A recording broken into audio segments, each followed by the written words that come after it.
영원부터 만물을 창조하신 하나님 속에 감추어졌던 비밀의 경륜이 어떠한 것을 드러내게 하려 하심이라.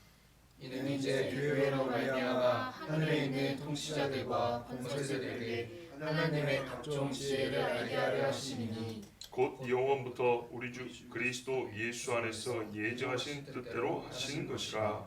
아멘.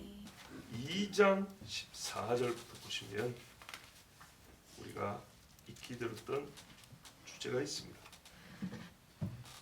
뭐냐면 둘로 하나 된 것을 만들었다. 둘로 하나 되게 하셨다. 여기서 보면 한 세 사람을 지어 화평하게 하시고 하면서 2장 15절을 말씀합니다. 이 한 세 사람이 누구냐 하니까 우리가 보통 세 사람 하면 개인적으로 예수 믿고 회심한 중생한 사람을 말하는데 여기서 말하는 한 세 사람은 쭉 읽어보면 너희가 19절에 외인도 아니요 나그네도 아니요 오직 성도들과 동일한 시민이요 하나님의 권속이라. 그죠? 20절에 너희는 사도들과 선지자들의 터 위에 세우심을 입은 자라. 사도들과 선지자들이 유대인을 위하여 터를 닦은 사람 아닌가요? 그런데 이방인인 우리도 똑같이 그들의 터 위에 섰다 그럽니다. 그러면서 건물을 비유를 들어서 우리가 똑같이 주 안에서 성전이 되고 성령 안에서 하나님이 거하실 초소화되고 같다 되고 있다. 그리스도 예수 안에서 함께 지어져 간다. 예수 안에 있는 자들이니까 그리스도인이죠. 유대인 그리스도인이나 이방인 그리스도인이나 전부 다 하나로 하나님의 영이 거할 초소로 지어져 가고 있는 중이랍니다. 이를 보고 우리가 한 세 사람의 비밀, 한 세 사람의 신비라고 합니다. 로마서의 유대인의 구원은 이방인의 수가 차면 된다 그랬죠. 또 이사야도 보면 멀리 있던 자들, 하나님의 이름을 듣지도 못한 자들이 먼저 듣고 복음이 거꾸로 유대인들에게 와서 유대인들이 예수 믿게 된다. 로마서식으로 다시 말하면 시기 나게 하여 그리스도께 돌아온다 그러죠. 이 이야기입니다. 자, 이 일을 이루기 위한 하나님의 은혜의 경륜이, 이 경륜은 어떻게 표현할까요? 계획입니다. 세상을 다스리는 계획, 그 계획이 세상 가운데 실제로 나타나는 겁니다. 그래서 경세라고 합니다. 경세, 경륜. 경영할 때 경자, 세상을 경영한다. 그런 표현 많이 쓰시죠? 예. 하나님이 세상을 다스리는데 영원부터 계획하신 바가 있어요. 그 계획하신 바가 우리는 모르는데 하나님의 계획 속에서 차근차근 이 역사 속에 나타나요. 여기 하나님의 경륜인데 이 경륜을 은혜의 경륜이라고 했어요. 우리에게 은혜로 나타나죠. 이 은혜의 경륜이 이루어지기 위하여 하나님이 누구를 쓰시냐면 바울을 쓴다는 거예요. 와. 그러니까 바울이 말할까요? 구원받기에 정말 우리 인간적으로 볼 때는 합당치 못한 인간이잖아요. 교회와 그리스도인들을 잔해한 사람 아닙니까? 그런데 이 은혜의 경륜이 이방인에게 미치는 것, 이걸 알게 하는데 바울과 같이 적합한 인물이 없어요. 그죠? 그래서 하나님의 은혜의 경륜이 바울에게 임하여 바울을 회심시키고 바울을 통하여 전혀 복음과 상관없을 것 같은 유대인의 시각에서는 말도 안 되는 일인 저들과 우리가 하나가 되었고 교회가 되어갔네요. 유대인식으로 하면 성전이, 야 이거 말이 됩니까? 이방인이 어떻게 성전으로 들어와? 들어오는 걸 넘어서 성전이 된다. 그것도 우리랑 같이 이렇게 연결돼가지고 니하고 나하고 같이 해서 성전이 된다. 말도 안 되는 거죠. 이 말도 안 되는 은혜의 경륜을 전하기 위하여 바울이 택해졌다는 겁니다. 이야, 놀라운 은혜죠. 그래서 바울이 뭐라 하냐면 이 계시는 전에 있던 선지자와 사도들까지는 잘 몰랐던 거대요. 희미하게 봤지만 자기가 최고로 또렷하게 받은 계시래요. 교만하게 들으면 안 됩니다. 사실이니까. 계시가 뒤로 갈수록 하나님이 또렷하고 구체적으로 가르쳐주죠. 사도 요한이 본 거를 베드로가 거기까지는 못 보고 죽었죠. 그죠? 무슨 말입니까? 요한이 밤모습에서 처음 봤어요. 그죠? 요한이나 다른 사도들이나 거의 같은 수준의 영성을 가진 사람들인데 요한이 반모섬에서 처음 본 걸 베드로가 죽기 10년 전에 보고 죽었고 바울이 20년 전에 보고 죽었냐? 아니라 이 말이죠. 6절에 보세요. 6절 7절 같이 읽습니다. 시작. 이는 이방인들이 복음으로 말미암아 그리스도 예수 안에서 함께 상속자가 되고 함께 지체가 되고 함께 약속에 참여하는 자가 됨이라. 이 복음을 위하여 그의 능력이 역사하시는 대로 내게 주신 하나님의 은혜의 선물을 따라 내가 일꾼이 되었노라. 아멘. 자, 이 복음이 이방인들과 이게 전해지고 이방인들과 유대인들이 예수 안에 함께 상속자, 지체, 약속이에요. 이 약속은 옛날 조상들부터 내려온 거란 말이죠. 여기에 참여한다고 이방인이 함께. 요거를 전하기 위해서 하나님이 어떻게 해요? 이 복음을 위하여 그의 능력이 나 같은 죄인을 사로잡은 거예요. 그래서 내가 나를 잡으신 그 하나님의 은혜를 따라 내가 이제는 어떻게 할겠어요? 복음의 일꾼이 되었다는 거예요. 자, 이 복음을 이제 누구한테 전해야 돼요? 이방인에게 전해야 되죠. 그리고 예수님이 이방인을 위한 나의 그릇이라. 이방인의 빛이 되리라 그랬죠. 그래서 이방인 너희 에베소에도 내가 진작부터 가르쳤고 지금 다시 편절투에서 또 가르쳐 주는 거예요. 자, 바울이 이 은혜를 받고 이 일에 부름받은 것은 누구보다도 그리스도의 풍요로움, 풍성함, 측량할 수 없는 은혜를 이방인에게 전파하는 데 적합한 인물이기 때문입니다. 하나님이 그를 택하신 것이 누구를 택한 것보다 가장 적합한 인물이었다는 겁니다. 그걸 본인이 깨달았어요. 바울의 과거는 그리스도와 그를 믿는 자를 잔해하던 자였기 때문에 이와 같은 자가 이 위대한 복음을 전한다고 할 때 듣는 입장에서는 우리도 바울처럼 그렇게 하나님이 부르시고 구원하신 거구나 이렇게 깨닫는 겁니다. 솔직히 바울도 사도들과 예루살렘의 성도들에게 받아지기 얼마나 어려웠습니까? 바나바가 아니었으면 친구 되기 어려웠죠. 믿기가 어려운 거예요. 이제는요 바울이 아니면 이방인이 회심했다 소리 믿기가 어려운 거예요. 이방인의 회심을 보증할 인물이 누구예요? 바울인 거예요. 바울이 이야기하면 예수인 거예요. 바울이 그래서 예루살렘 사도회의 가가지고 증언하지 않습니까?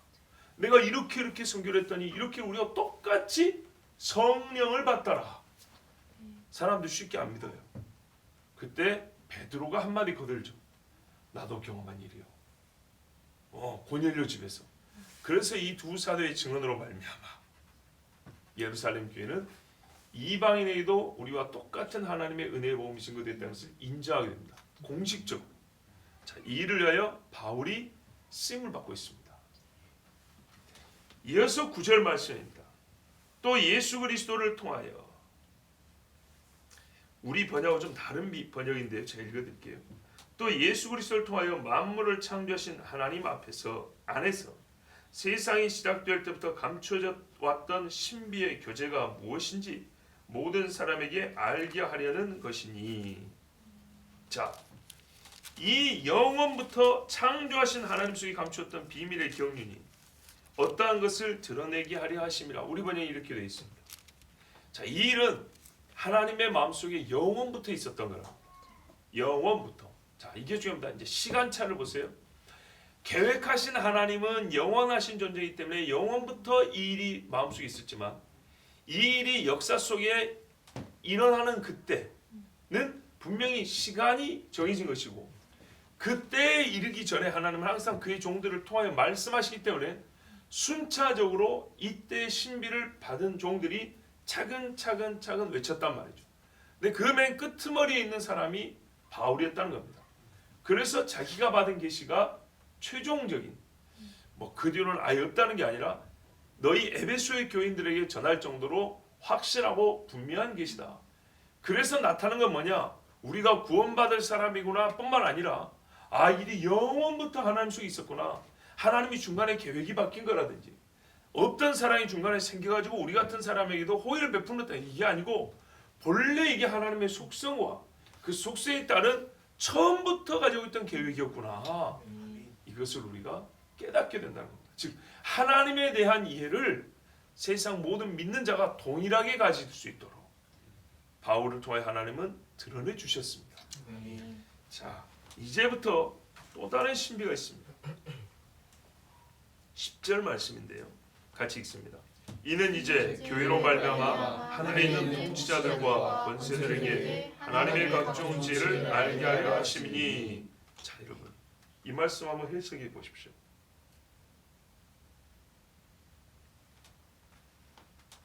저를 보지 마시고 성경을 봐야 해석이 되죠. 솔직히 얼른 이해 잘 안 되시죠? 그죠? 그래서 신비입니다. 이게 무슨 말이냐면 한 세 사람의 신비, 곧 이방인과 유대인이 하나 되어 하나님의 전으로 지어져 가는 이 일은 영원부터 가지고 있었던 계획이잖아요. 그리고 하나님께서 피좀 물인 사람에게 때가 되어 조금 가르쳐 주시고 때가 되어 조금 가르쳐 주시고 이렇게 해서 여기까지 왔잖아요. 그러면 물어볼게요. 이 일을 천사는 언제부터 알았을까요? 이 일을 천사는 얼마큼 알고 있을까요? 여러분, 계획하는 자와 이 일을 실행하는 자가 다를 경우에, 실행이랑 좀 다르구나. 실행의 주체는 하나님인데 동역하는 자가 다를 경우에, 또는 심부름하는 자가 다를 경우에 계획한 자의 생각을 동시적으로 심부름하는 자가 알 수 있을까요? 그죠? 가르쳐주는 그때 알게 되겠죠. 심부름하는 자가 안다고 한들 본래 계획한 자만큼 다 알 수 있을까요? 없지요. 천사는 누굽니까? 그렇죠. 하나님의 심부름꾼, 하나님의 종입니다. 천사가 이 일을 같이 계획했으면 몰라도 천사가 하나님과 상의해가지고 그럽시다 하나님, 사람 만들고 이것들이 범죄하고 타락할 건데 구원의 계획을 세우고 이런 식으로 구원의 경륜을 이루어갑시다. 이런 존재가 아니라면 천사는 하나님의 속에 있는 걸 알 수가 없습니다. 하나님이 가르쳐 준 만큼 천사도 압니다. 맞죠? 제가 늘 조심하는 게 말이에요. 천사는 신이 아니라고요. 전지한 존재가 아니에요. 우리보다 조금 빨리 하는 거예요. 왜? 봐보세요. 이 땅에 나타나기 전에 하늘에서 먼저 준비해야 된다고요. 아하. 식당에서 밥 먹기 전에 음식 만드는 사람이 맛을 먼저 본다고요. 그것처럼 예수께서 오실 때 빠방 하고 나팔 불어 온다고요. 그죠? 그럼 나팔 불 놈들은 조금 더 먼저 알아야 될 거 아니에요. 듣는 사람보다 불 사람이 먼저 알아야 될 거 아니에요. 그 정도 차이예요. 뭔 뜻인지 아시겠죠? 하나님의 이 구원의 경륜은 말이죠. 땅에 있는 인간만 알아서 끝나는 게 아니에요. 하나님이 만든 모든 피조물에게 알려주고 싶은 거예요. 천사들도 알아야 되는 사실이고 마귀도 알아야 되는 거예요. 마귀가 말이죠. 지들이 타락했을 때 어떻게 될지 알았으면 반역했을까요? 안 했을까요? 안 했겠죠. 몰라요. 하나님의 의의가 무엇인지 모른다고요. 잘 들으셔야 돼요. 모든 피조물은 피조물이지 하나님이 아니에요. 하나님의 의의를 모르니까 인간이 범죄하고 타락한 거예요. 완전한 하나님의 형상이라 한 인간이 아담이 한마디에 타락을 하죠. 그 정도 수준이에요. 천사들도 말이죠. 하나님의 아들이라고 불리지 하나님이 아니에요. 그들은 하나님의 영광이 뭔지 알 수 있는 지식은 있었어요. 그런데 하나님 앞에 반역하면 어떻게 되는지에 대해서는 잘 알지 못했어요. 그 무서운 심판을 알지 못한다고. 그래서 그걸 알았다면 그래 하지 않았겠죠. 전지한 존재가 아닙니다. 우리가 오해하지 말았어요. 나보다 많이 아는 거예요. 네. 왜요? 불못이 뭔지 마귀는 지금 먼저 경험하고 있는 중이에요. 지옥이 뭔지 경험하고 있다고요. 하나님을 거역하는 것을 먼저 해본 존재라고요. 그래서 지가 한 수준에서 사람들을 하나님을 거역하게 만들고 죄를 짓게 만들고 죽게 만드는 그 일을 할 수 있어요. 인간들은 그것이 뭔지 몰라요. 이렇게 하나님 앞에 죄지면 어떻게 될지 몰라요. 근데 먼저 경험해봐서 알아요. 걔는. 이해가 되시죠? 예. 또 영물이기 때문에 영적인 세계, 육의 시각으로 볼 수 없는 물리적 세계를 뛰어넘는 영적 세계까지도 볼 수 있어요. 우리는 물리적 세계만 보지만 악한 영들, 천사도 마찬가지예요.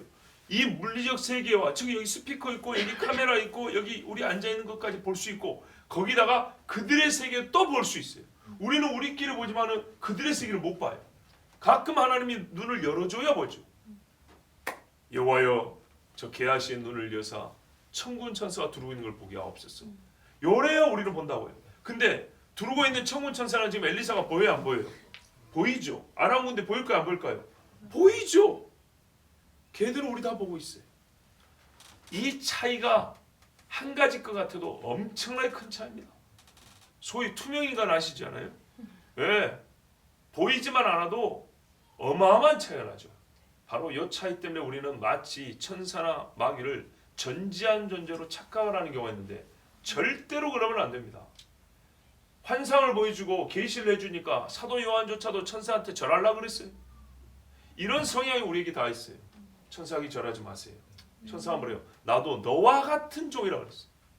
너와 같은 신분이라는 거예요. 같은 신분이지만 주께서 먼저 나에게 가르쳐주고 너에게 전화를 했어. 내가 네보다 조금 빨리 알았어. 안 가르쳐주면 나도 몰라. 주께서 이 일을 하기 위하여 나를 먼저 이 영적인 세계에서부터 쓰기 시작하셨어. 그래서 영적인 세계, 즉 하늘에서 일하는 일이 이제 땅에서 일어나. 그 일에 나를 쓰기 때문에 땅에 사는 너에게 주어지기 전에 내가 조금 먼저 맛을 봤어. 그래서 내가 네보다 좀 아는 거야. 요 차이입니다. 그런데요, 천사도 마귀도 모르는 사실이 있었어요.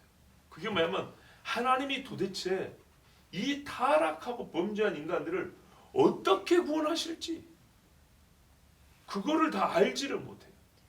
그래서 옛적에 신학적 표현인데 surprising과 shocking이 있어요.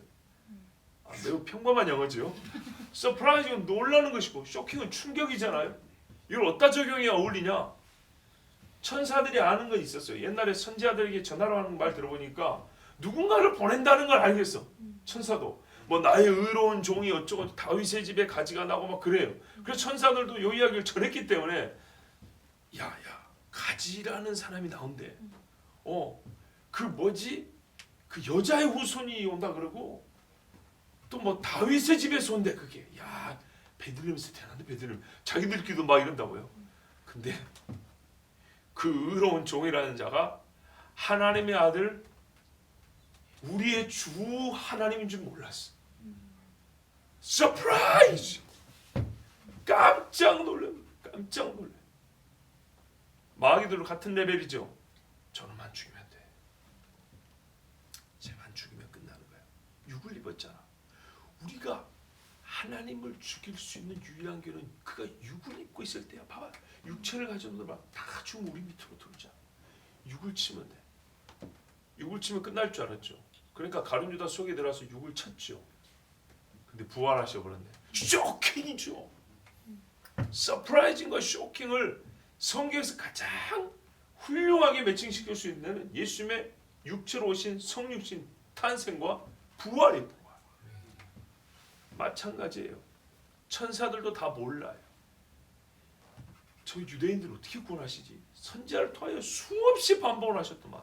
선지서들마다 뒤에 끝에 가면 인간들이 해석이 안 될 이야기인데 그 유대 사람이 돌아온다는 거예요. 이스라엘이 회개한다는 거예요. 이해가 안 돼, 이해가. 그런데 말이죠. 하나님께서 바울을 통하여 하신 일을 보고서 천사들이 이해가 되기 시작한 거예요. 아, 이렇게 하시는 거구나. 예? 성령께서 친히 바울에게 감동을 줘요. 천사도 오히려 바울이 쓰는 글을 보는 거예요. 이렇게. 로마서 9장, 10장, 11장. 아, 이거였구나. 하늘도 난리가 나는 거예요. 그 말씀입니다, 여러분. 9절. 영원부터 만물을 창조하신 하나님 속에 감춰졌던 비밀인데. 지금 바울은 들었죠. 바울이 알고 있죠. 그러니까 쓰잖아요. 비밀의 경륜이 어떠한 것을 드러내게 하려 하심이라.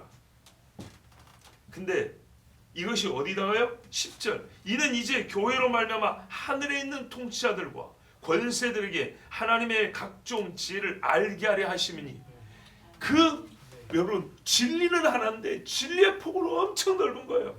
이 끝에서 저 끝까지 걸으면 평생을 걸어먹고, 진리는 하나인데 깊이가 어마어마한 거예요. 다 내려가지도 못하고 죽어요. 한 진리의 높이가 고개를 위로 쳐다보다 끝이 보이지 않을 정도예요. 천사들도 다 몰라요. 사람은 경험하는 만큼 알아요. 천사들도 들은 만큼 알아요. 보세요. 하나님께서 이 땅에 교회를 세우기 전까지는 천사도 알지 못하는 구원의 경륜이 있어요. 이스라엘을 택할 때 한 민족을 택하여 가신다는 거기까지 알아요. 이스라엘이 반역하고 성전이 무너질 때 하나님이 이스라엘 통하여 한다는 걸 어떻게 알지? 천사는 그 다음을 몰라요. 근데 조금씩 천사에게 가르쳐줘요. 하나님의 계획은 영원하나 천사도 피조물임으로 시간 안에 존재란 말이에요. 이 피조물인 천사에게 가르쳐주고, 천사가 사도들에게 말해주고, 어떤 경우는 성령께서 직접 사도들에게 말씀하신단 말이에요. 그러면 거꾸로 천사들이 세상에서 일어나는 일을 보고 사도들의 활동을 보고 깨닫는단 말이에요. 하나님께서 천사에게 가서 도우라 그래요. 저에게 도우라 그런단 말이에요. 가서 돕다 보니까 이게 뭔 일인가 했더니, 여기 하나님이 이방인을 통하여 교회를 세우시고 이스라엘을 구원한 방식이구나. 어떤 데는 다니엘을 보는 것처럼 해석을 먼저 갖고 오는 경우가 있어요. 천사가 먼저 알고 오는 경우가 있어요. 그런데 말이죠, 이 교회라는 신비는 천사들도 알기를 원하는 것이라. 우리 성경에 그런 말씀 있죠. 베드로가 쓴 거에 보면 이는 천사들도 보기를 원한 것이라, 이 말씀 있죠. 바로 그 말이에요. 천사들도 모르는 게 있어요. 알고 싶은데 나타나기 전까지 모르는 게 있어요. 그 중에 핵심이 뭐라고요? 교회의 신비라고요. 교회는 이방인과 유대인이 함께 모여 그리스도의 몸인 곳이 교회입니다. 이 교회의 신비는 하나님의 구원의 역사의 절정이라고 볼 수 있는데 말이죠. 대속사역의 절정은 십자가지만은 이 땅에 구원을 이루시기 위하여서는 하나님이 교회를 통해 일하시는데, 교회는 천사들도 잘 알지 못하여서 도대체 하나님이 어떤 방편을 통하여서 이 수많은 죄인들을 구원하실까, 범죄하고 반역하기 일수인 유대인들을 돌이킬까 할 때에 궁금해하지 않았는데, 이방의 교회가 세워지고 교회의 부흥을 보면서 천사들도 깨달았다는 겁니다. 하나님은 이 엄청난 사실을 천사들에도 알리고 싶으셨어요. 알아야 돼. 이거는 모든 피조물이 알아야 돼. 마귀도 알아야 돼. 그래서 마귀가 알았으니까 어떻게 해요? 교회를 없애려 하잖아요. 알았기 때문에. 하나님께서 교회를 통하여 유대인을 구원한다고. 그리스도의 백성을 구원한다고. 그러니까 그 전에 교회를 싸그리 없애려고 한다고. 근데 이 교회가 없어져요? 안 없어져요? 안 없어진다고. 하나님의 계획은, 영원한 계획은 영원히 성취되는 겁니다. 교회를 통하여 천사에 있는 정사와 권세자들, 이들에게 하나님의 이 엄청난 지혜를 알게 하려는 것이라. 그러니까 우리가 얼마나 위대한 사명을 받았는지 아시겠죠? 교회가 무너지면 마귀들이요, 하나님의 지혜를 다 알지를 못해요. 이 더러운 마귀 새끼들한테도 하나님의 지혜를 알려줘야 될 거 아닙니까? 그들이 대항한 주님이 누구신지를 알게 해야 될 거 아닙니까?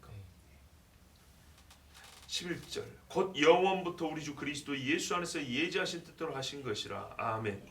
이 모든 일, 우리를 구원하시고 교회를 세우시고 교회를 통하여 하늘에 있는 영들도 하나님의 지혜를 깨닫게 하는 이 일은 영원부터 계획하신 것이라. 그러므로 소위 예정이라는 것은요, 예정론이라는 신학 이론은요, 성경에 기반한 것이지만 개인의 구원받음만 얘기하는 것으로 끝나지 않습니다. 제가 말씀했죠. 진리는 하나인데 폭이 엄청 넓다는 걸 알아야 된다. 이 예정 안에는 하늘에 있는 영들을 포함해서 모든 피조물이 하나님의 구원의 경륜을 깨닫게 하는 것도 포함되어 있었어요. 자, 그리고 아직 이 신비는 완성되지 않았습니다. 성취되고 있는 중입니다. 우리는 여전히 요엘의 예언이 완성되지 않았음을 압니다. 사도 베드로가 요엘의 예언을 말하면서 설교했습니다. 너희 보고 듣는 바가 바로 요엘의 예언이 성취된 것이라. 세 방언을 말하고, 그죠? 성령의 힘을, 성령의 임재를 받아서 하나님의 구원의 신비를 외치는 이 일, 이건 요엘에 말씀하신 것이 이루어진 것이라고 했어요. 근데 이거는 마지막 때, 그때로부터 지금까지 계속 성취되고 있는 중입니다. 우리 이 말씀 한번 제가 다시 한번 읽어드릴게요. 요엘서 2장 19절에서 32절인데, 여호와께서 그들에게 응답하여 이르시기를 내가 너희에게 곡식과 새 포도주와 기름을 주리니 너희가 이로 말미암아 흡족하리라. 내가 다시는 너희가 나라들 가운데에서 욕을 당하지 않게 할 것이며, 이스라엘 이야기입니다. 내가 북쪽 군대를 너희에게서 멀리 떠나게 하여, 거기 일으키는 전쟁이 북쪽 군대들이죠.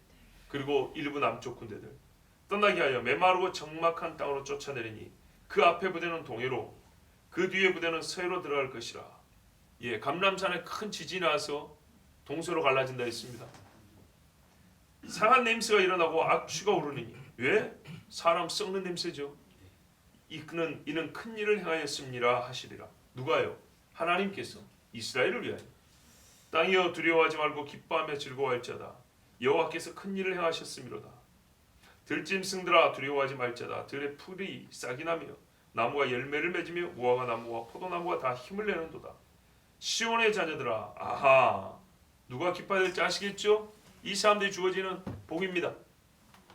너희는 너희 하나님 여호와로 말미암아 기뻐하며 즐거워할지어다. 그가 너희를 위하여 비를 내리시되 이른 비를 너희에게 적당하게 주시리니 이른 비와 늦은 비가 예전과 같을 것이라. 마다에는 밀이 가득하고 독에는 새 포도주와 기름이 넘치리로다.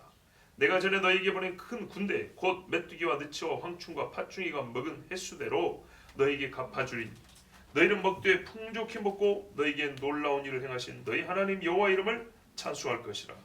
내 백성이 영원히 수치를 당하지 아니하리로다. 그런즉 내가 이스라엘 가운데 있어 너희 하나님 여호와가 되고, 오, 이스라엘이 그토록 바라는 바가 아닙니까? 다른 이가 없는 줄을 너희가 알 것이라. 내 백성이 영원히 수치를 당하지 아니하리로다. 그 후에, 자 보세요, 엄청난 전쟁이 하나 있어요. 이 전쟁이 있고 하나님이 구원해 주시는데 이스라엘 땅이 이 전쟁을 황폐한 횟수가 있어요. 몇 년. 근데 그만큼 다시 되돌려 준다는 거예요. 그 횟수만큼. 요때에 하나님의 큰 영의 임재 붕이 있다는 겁니다.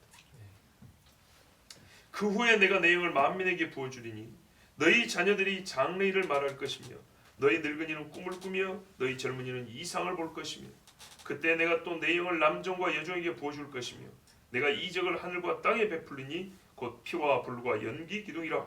여호와의 크고 두려운 날이 이르기 전에 해가 어두워지고 달이 핏빛같이 변하리니와 누구든지 여호와 이름을 부른 자는 구원을 얻으리니. 자, 근데 이 엄청난 부흥과 회심과 영의 임재가 여호와의 크고 두려운 날에 있다는 겁니다. 그 어간에 있다는 겁니다. 그러니까 해가 어두워지고 달이 핏빛같이 변하기 직전 어딘가에 있다는 겁니다. 왜? 여기까지 가버리면 돌아올 기회가 없습니다. 이는 나 여호와의 말대로 시온산과 예루살렘에서 피할 자가 있을 것이며. 보세요. 이 두려운 날이 있을 때 피할 자는 그 전에 하나님 앞에 돌아온 자들, 인침을 받은 자들입니다. 남은 자 중에, 보세요, 남은 자 아무 때나 쓰는 말 아니죠. 예, 피할 자가 있을 것이며 남은 자 중에 나 여호와의 부름을 받을 자가 있을 것임이니라. 아멘. 자, 여러분, 이 일이 아직 성취되지 않았어요. 영의 임재가 2000년 전에 예루살렘에 있었어요. 그런데요, 그때 바로 요 일이 있지 않았어요. 그렇지요? 그때 이후에 있은 일은 오히려 이스라엘이 찢어져 없어진 거였어요.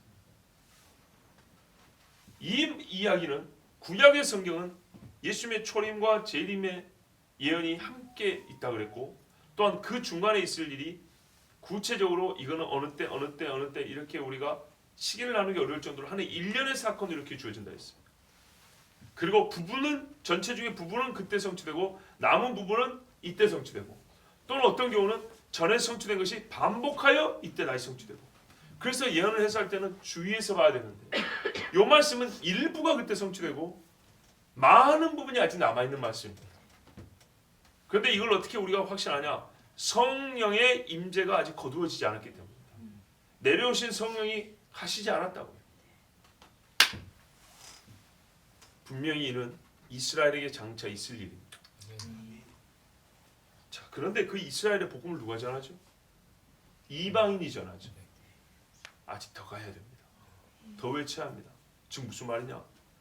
이스라엘의 복음을 전할 수 있는 기회가 아직 남아있다는 겁니다. 왜? 하나님의 시간표가 그래요. 요한계시록 7장에 보면 14만 4천의 이스라엘 중에서 인침받은 자가 나옵니다. 이거는 잘 들으셔야 돼요. 말씀 그대로예요. 이스라엘 중에 인침받은 자들입니다. 지금 이스라엘 사람 중에 몇 명이나 예수 믿는 사람 왔습니까? 10만 명 될까요? 어림도 없는 소리입니다. 진실로 예수를 믿는 사람들 말이에요. 그 다음에 보면 7장 후반부에 보면 모든 민족과 족속들과 백성과 언어들, 백성과 방언에서 나온 아무도 셀 수 없는 큰 무리가 있다고 그랬습니다. 보이죠? 자, 이 두 무리가 바로 말하자면 한 세 사람입니다. 아시겠죠? 그때 물어봅니다. 이 사람들이 어디서 나온 사람들입니까? 물어봅니다. 그랬더니 뭐라고 대답이 나옵니까? 이들은, 자, 다른 번역입니다. 대환란에서 나온 사람들이며 자기들의 옷을 씻어 어린 양의 피로 희게 하였느니라. 그러므로 그들이 하나님의 보좌 앞에 있으며 그의 성전에서 그를 밤낮 섬기고 보좌에 앉으신 분께서 그들 가운데 거하시리라. 아멘. 아무도 셀 수 없는 큰 무리는 환란 중에 나오는 사람들. 14만 4천도 그 앞에 읽어보세요. 여섯째 인이 띄어진 다음 이야기입니다. 환란 중입니다. 환란 중에 이스라엘에 엄청난 부흥이 있는 거예요. 환란 중에 온 땅에 어마어마한 부흥이 있는 거예요. 여러분, 한 세 사람의 완성은 마지막 환란 기간 중에 이루어집니다. 우리가 시간표를 잘못 생각한 게 있어요. 환란이 있기 전에 큰 부흥이 있을 거라고 생각했어요. 환란이 있기 전에 큰 부흥이 있을 거라고 생각하고 그래서 환란을 이길 거라고 생각했어요. 그렇지 않습니다. 보세요. 이 환란이 말이죠. 하나님이 이 땅에 내리는 재앙과 적그리스도와 교회를 핍박하는 이 일이 함께 묶여서 우리는 환란이라고 합니다. 그래서 특별히 적그리스도가 교회를 완전히 짓밟은 때는 뒤에 3년 반이라고 그랬습니다. 근데 하나님의 이 재앙은 7년 또는 그 이상 기간 동안에 계속 이어집니다. 지금도 하나님이 심판하는 중이지 않습니까? 재난이 시작됐지 않습니까? 자, 그러므로 이 한 세 사람은요, 하나님의 형벌이 시작되는 이 어간에 있습니다. 그런데 어느 전에 있냐? 성경들 보면 적그리스도가 교회를 완전히 없애는 3년 반 이전에 있다는 걸 알 수 있습니다. 이해가 되시죠? 예. 적그리스도가 등장하지만 아직 교회를 완전히 없애지 못하는, 완전히 그 악한 이빨을 드러내기 직전에 이스라엘에 엄청난 전쟁이 있는데 이 전쟁에서 하나님이 이스라엘을 보여줍니다. 이거는 옛날부터 많이 들으신 이야기입니다. 그때 하나님께 간구하는 심령이 생깁니다. 그리고 하나님께서 이스라엘에 엄청난 붕을 주실 때 적그리스도가 짐승의 인을 치기 전에 하나님께서 먼저 그 이마에 인친 자들을 정해놓습니다. 인을 칩니다. 그래서 어떻게 됩니까? 나중에 땅에서 올라온 정갈 같은 짐승이 있는데 하나님의 인이 없는 놈들만 쳐라 그러잖아요. 이해가 되시죠? 바로 그겁니다. 그래서 이스라엘 중에 먼저 하나님의 인이 쳐지는 사람들이 있어요. 그게 14만 4천이란 말입니다. 그러면 이 사람들이 지금 14만 4천 찾을 수가 없어요. 14만 4천은 어마어마한 부흥입니다. 자, 요 사람들이 일어날 수 있는 대부흥이 이스라엘에게 있는 겁니다. 아시겠죠? 전쟁과 부흥. 그러나 이 전쟁 자체가 하나님이 계시록에 말씀한 환란에 속한 겁니다. 그렇죠? 예. 거기 이렇게 난 이 전쟁. 아마 요한계시록 6장에 일어나는 유프라테스 강가에 묶였던 네천사 플러스에 일어난 전쟁. 그 전쟁을 엄청난 전쟁인데 인류 인구의 3분의 1이 죽는 전쟁이 있습니다. 만약 이 전쟁이 같은 전쟁이라면 이거는 환란 중이라 충분히 말하고도 남죠. 그때 이스라엘에 붕이 있고요. 이 광경을 본 수많은 전 세계 사람들 중에 믿음을 지킨 자들과 그들을 통하여 복음을 들은 자들의 엄청난 회심, 대붕이라 합니다. 요게 있은 후에 적그리스도가 완전히 이제 이빨을 드러내고 안 된다고 나섭니다. 그런데 이 대붕이 있을 수 있는 조건 중에 하나가 뭐냐? 바로 요한계시록 11장의 두 선지자입니다. 두 선지자가 앞에 3년 반을 외친다고 그랬습니다. 그러죠? 선지자가 외치는데 회심을 안 할 수 있나요? 아니 무슨 말이면 하나님께서 회심의 기간에 선지자를 보내시고 선지자를 통하여 회심의 역사를 일으키는 것이 맞지 않냐 그 말입니다. 그죠? 이 선지자는 아무 성과 없이 아무 열매 없이 갈까요? 그러진 않죠. 세상의 대부분의 사람은 돌아오지 않지만 하나님께서 예정하신 사람들은 이 선지자들을 통하여서 엄청난 수가 돌아옵니다. 그 선지자들의 설교는 우리도 들을 수 있습니다. 예, 유대에 있는 사람들도 듣고 회심하고 이방에 있는 우리들도 듣고 보고 주님 앞에 기도하고 성령의 강력한 임재를 받고 그리고 그들이 죽임을 당하죠. 누가요? 적그리스도가 죽인다고 되어 있어요. 그때부터 본격적으로 이제 하나님의 사람들에 대한 적그리스도의 참 끔찍한 표현이지만 사냥이 시작됩니다. 피하여 도망가야 됩니다. 유대 땅부터 시작되죠. 그래서 즉시로 유대 땅의 사람들은 얼마나 이게 급하게 일어나는지 산으로 아무것도 가지 않고 뒤도 돌아보지 않고 로세차처럼 뒤돌아보면 바로 죽는 거예요. 무조건 뛰어야 되는 거예요. 이게 유대 땅에서부터 시작되므로 경고의 말씀을 주신 겁니다. 야곱의 환난의 때라고. 그리고 전 세계에 있는 하나님의 사람들에 대한 핍박이 이제 본격적으로 최종 끝을 향해서 일어납니다. 그렇기 때문에 이 직전에 있는 부흥에 참여하지 않은 사람은 마지막 이 환난에서 살아남을 수가 없습니다. 그러면 여러분 지금 우리가 생각할 바는 뭐냐? 해야 할 바는 뭐냐? 예수님께서 그랬죠. 그때가 오기 전에 기도하라. 내가 잡혀갈 때 너희는 나를 다 버리고 떠난다. 세상이 예수를 잡은 것처럼 보일 때 예수쟁이들 다 떠나버립니다. 지금 기도해야 합니다. 지금 기도하지 않으면 그때 아무도 살아남지 못합니다. 그런데 한편 기쁜 소식이기도 합니다. 우리는 코로나 이 작은 하는 것 때문에 선교의 문이 다 막힐 거라고 이제는 기회가 없을 거라고 낙심한 사람들도 있었습니다. 그러나 낙심하지 마세요. 아직 복음이 만천하에 전파 안 됐어요. 길은 막히지 않았어요. 아직 이스라엘에 들어가서 복음 전할 사람이 남아 있어요. 두 선지자가 이스라엘에서 외치는 때가 아직 남았는데 어찌 복음이 증거될 길이 다 막혔다 할 수 있겠습니까? 두 선지자가 복음을 전할 때까지는 복음 증거의 길은 여전히 열려 있습니다. 갈수록 좁아지긴 하겠지만 열려 있습니다. 그 길을 찾으십시오. 하나님이 열어놓으신 문을 정말 세상은 자물쇠를 잠그고 일보 직전이지만 그 직전에까지라도 비집고 들어가셔야 됩니다. 하나님께서 기회를 주신 겁니다. 우리는 성경을 통하여 아직 기회가 남아있구나. 아직 시간이 있구나. 이 희망을 갖습니다.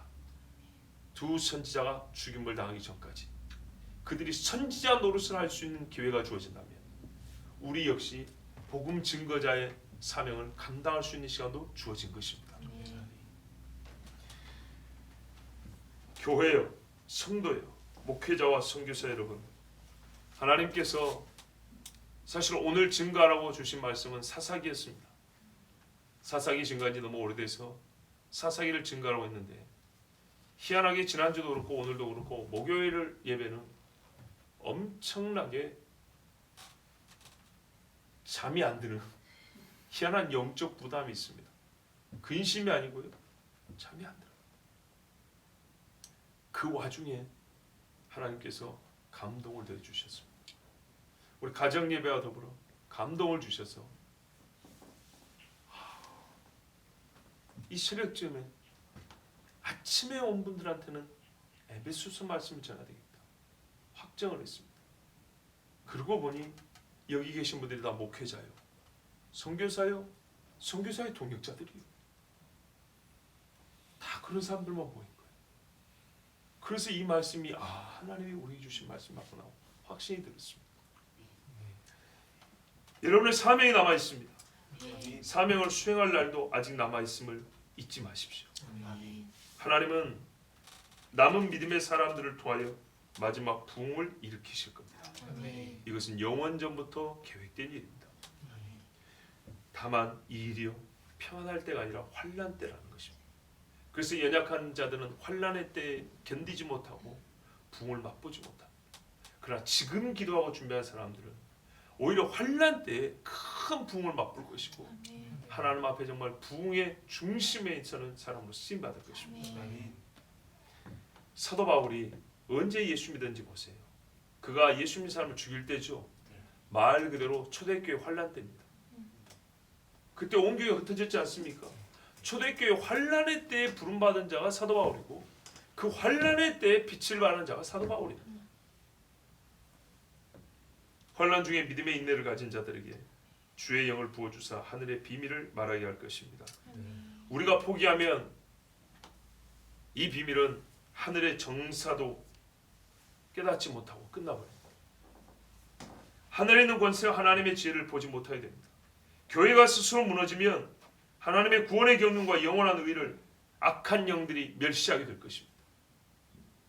천사들도 알기를 원하였던 이 신비를 여러분 우리를 통하여 하나님이 알게 하신 나였으니 이 사명을 저버리지 마십시오. 하늘의 악한 영들은 우리의 싸움의 상대일 뿐 아니라 우리로부터 하나님의 다양하고 깊은 지혜를 전해드려야 할 자들임을 기억하십시오.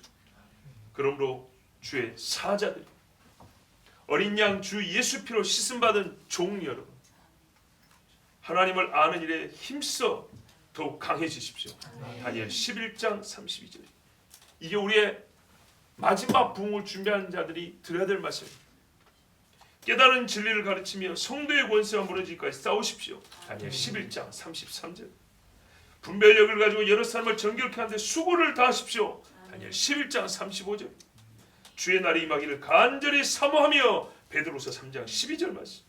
우리 달려갈 길을 마치고 믿음을 지켜 의의 멸류관을 함께 받아 쓰십시다. 디모데후서 4장 7절 8절 말씀입니다. 이 모든 말씀을 들었으니 오늘도 예배함에 하나님께 감사하고 주님 나를 끝까지 써주시옵소서. 자고로 종은 쓰임 받아야 종이죠. 하나님께서 마지막까지 쓰시는 종이 되게 하여 주시옵소서. 간구하여 쓰임 받기를 바랍니다. 우리 시간에 주여